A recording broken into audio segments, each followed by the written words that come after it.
MLC కవిత BRS గురించి వాస్తవాలు చెప్పాలనుకుంటే లేఖలు లీకులు కాదని అందుకు అవసరమైన ఆధారాలు బయటపెట్టాలని డిమాండ్ చేశారు ఎంపీ చామల కిరణ్ కుమార్ రెడ్డి.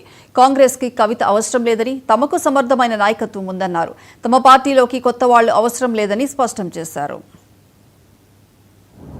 ఈ రోజు కవిత గారు ఏదైతే ప్రెస్ మీట్ అంటే చిట్ చాట్ లో మాట్లాడినటువంటి విషయాలు చూస్తే గతంలో ఎన్నోసార్లు మేము బీఆర్ఎస్ బీజేపీ కలిసి రాజకీయ నాటకాలకు తెరలేపినాయి అనే దానికి నిదర్శనంగా తెలుస్తుంది.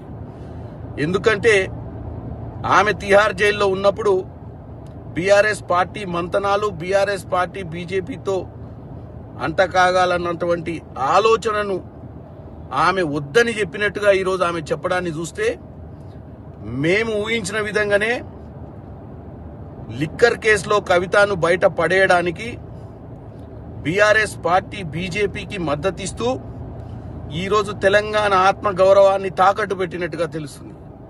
8 మంది ఎంపీలు గెలవడానికైనా ఈ మధ్య జరిగినటువంటి ఎమ్మెల్సీ ఎన్నికలల్లో బీజేపీ గెలుచుకున్న సీట్లు చూసినా, బీఆర్ఎస్ నిలబడకపోవడానికి కారణం చూసినా ఇదంతా కూడా ఈరోజు క్లియర్ గా మనకు తెలిసిపోయింది.